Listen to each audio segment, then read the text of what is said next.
दिव्य नमस्ते। ब्रह्म speak channel पर आप सभी का हार्दिक स्वागत है।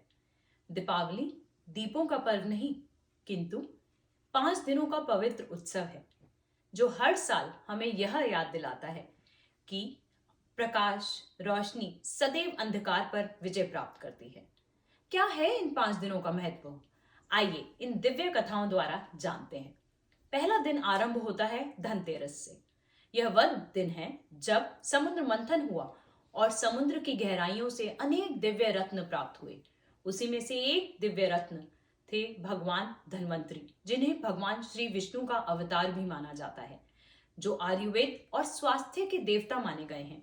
जी यह जब प्रकट हुए तो अपने हाथ में दिव्य अमृत कलश लेकर आए।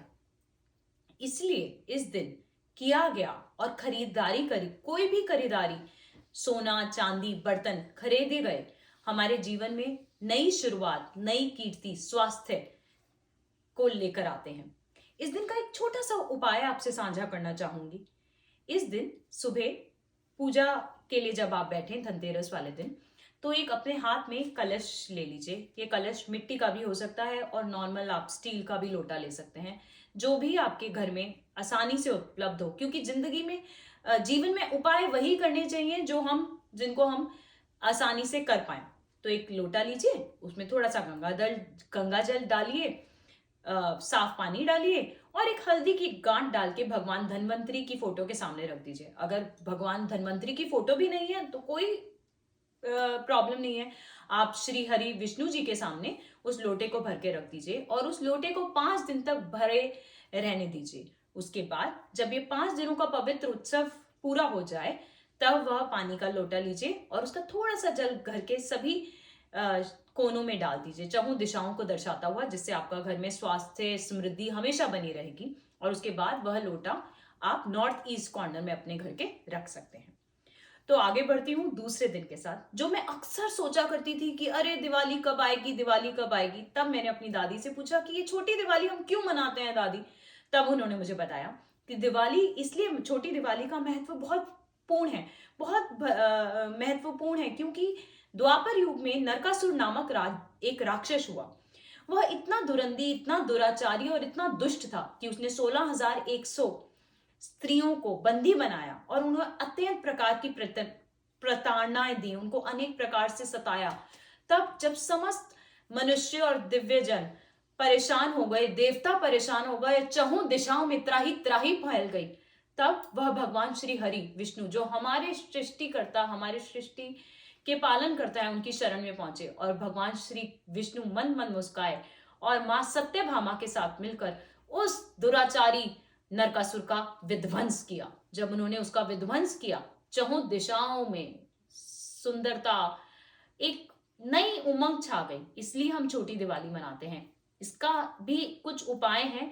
सुबह उठ के छोटी दिवाली वाले दिन अभ्यंग स्नान किया जाता है। अभ्यंग स्नान क्या होता है?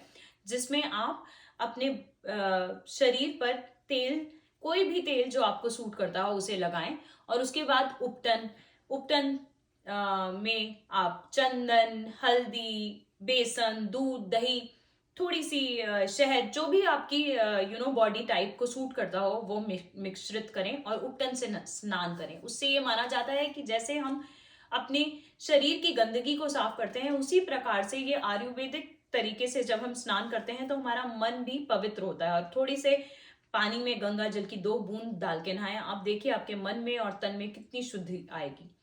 और शाम के वक्त इसका एक और कार्य करना चाहिए।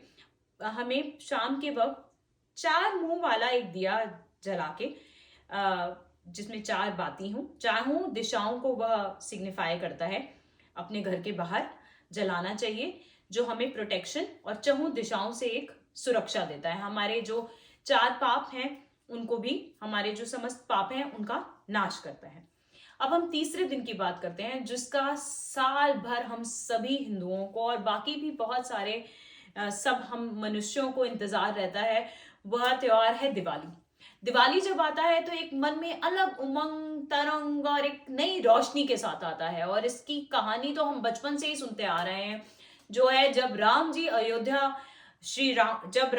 अयोध्या लौटे और रावण को हराकर लौटे, तो चहुं अंधकारमयी रात जो कार्तिक मास की अमावस्या को आती है, दीपावली जो सबसे अंधकार भई मई रात मानी गई है हमारे हिंदू कैलेंडर और according to astrology astronomy both, जब चहुं दिशाओं में अंधकार था, तब अयोध्या वासियों ने वह दिए जलाकर श्री राम का स्वागत किया। परंतु आप जानते हैं, सिर्फ श्री राम के लौटने की ही खुशी में दिवाली नहीं मनाई जाती।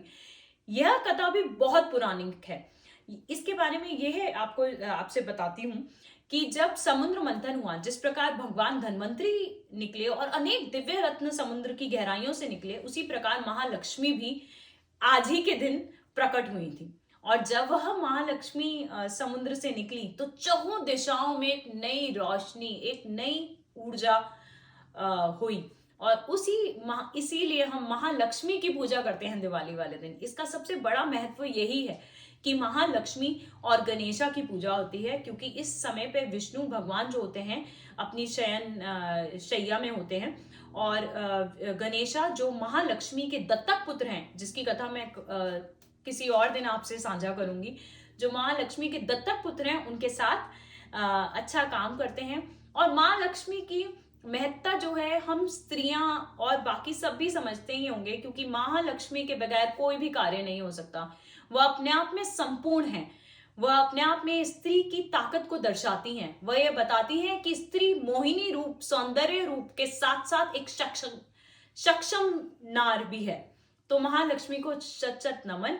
विष्णु प्रिय नमस्तुभ्यम जगद्वते, आत्र हंत्री नमस्तुभ्यम स्मृदम कुरु मे सदा, नमो नमस्ते महामाय श्री पीठे सुरपूजिते, शंख चक्र गदा हस्ते, महालक्ष्मी नमोस्तुते। महालक्ष्मी की कृपा हम सब पर बनी रहे।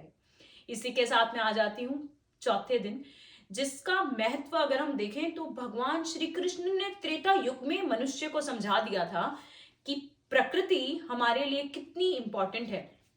कितना जो आज हम ग्लोबल वार्मिंग और पूरे समाज में हम सब ये बातें करते हैं, हमारा समाज, हमारा भारतवर्ष तो उस टाइम पे ये बातें कर रहा था कि आपको नेचर की प्रोटेक्शन आप करेंगे तो नेचर आपकी प्रोटेक्शन करेगी। भगवान श्री कृष्ण ने गोवर्धन पर्वत को अपनी छोटी उंगली पर उठाकर सबको ये ज्ञान दिया कि अगर हम अपनी प्रकृति की रक्षा करेंगे तो प्रकृति हमारी रक्षा करेगी। परंतु गोवर्धन की जो महत्ता है, हम धीरे धीरे आगे हमारी आने वाली नस्लें ना भूलें, बहुत जरूरी है। इस दिन हम लोग अन्नकूट बनाते हैं, और गोकुल और मथुरा, आगरा ऐसी जगहों पे तो आज के दिन कढ़ी चावल का भोग लगता है, और सत सब्जी बनती है, जिसमें 7 प्रकार की सब्जियां होती हैं, और फिर श्री भगवान श्री कृष्ण को भोग लगाया जाता है। और शाम के वक्त गोवर्धन महाराज की गोबर अगर आपके पास नहीं है, या तो गोबर से उनकी प्रतीक बना के या आटे से उनका प्रतीक बना के उनके नाभि में दिया, उनके चरणों में रखकर दिया, गंगा जल बनाया जाता है, बना के उनके आसपास परिक्रमा दी जाती है और उनसे प्रार्थना करी जाती है। ये एक स्वरूप है ये बताने का कि हमें अपनी प्रकृति की सदैव रक्षा करनी चाहिए। Nature is our mother, universe is always looking after us, और हमें भी अपनी प्रकृति का ध्यान रखना चाहिए। 5वां दिन जो हम सोचते हैं कि क्यों मनाया जाता है, मैं बताती हूँ। बहुत ही इंटरेस्टिंग स्टोरी है ये भी। 5वां दिन वह है जब भगवान यमराज पहुंचे अपनी बहन यमुना के घर। तो यमुना एक अच्छी बहन होने के कारण, हाँ, आज भी हम कितना खुश होते हैं जब हमारे भाई बहन या हमारे बंधु बांधव हमारे घर आते हैं। तो जब भगवान यमराज पहुंचे यमुना के घर, तो यमुना बहुत खुश हुई और उन्होंने आते ही अपने भाई का स्वागत किया, उनका टीका किया, उनके लिए अच्छी मिठाइयाँ, अच्छा खाना बनाया। और इसी खुशी में भगवान यमराज ने अपनी बहन को आशीर्वाद दिया कि आज के दिन जो भी बहन अपने भाई का स्वागत करेगी, उसका टीका और मान सम्मान करेगी, उसके भाई की रक्षा मैं स्वयं करूंगा। तो इसीलिए ये 5 दिनों का उत्सव जो भाई दूज पर आकर समापन होता है, पूरे साल की नींव रख के जाता है। इसलिए दीपावली का उत्सव सिर्फ दीपों का पर्व नहीं है, ये 5 दिनों का पवित्र उत्सव है जो हमें पूरे साल के लिए तैयार करके जाता है। एक नई ऊर्जा, एक नई शक्ति, एक नए विकास की ओर हम सबको प्रेरित करता है। तो आइए इस दीपावली हर घर में एक नया दिया जलाएं। दिया जलाने से मतलब दिए का नहीं, मतलब है एक नई रोशनी, एक नई ऊर्जा। आप भी कोई नया काम शुरू करना चाहते हैं तो प्रभु का नाम लीजिए और नया काम शुरू करिए, और तब तक के लिए मुझे विदा दीजिए। दिव्य नमस्ते। धन्यवाद।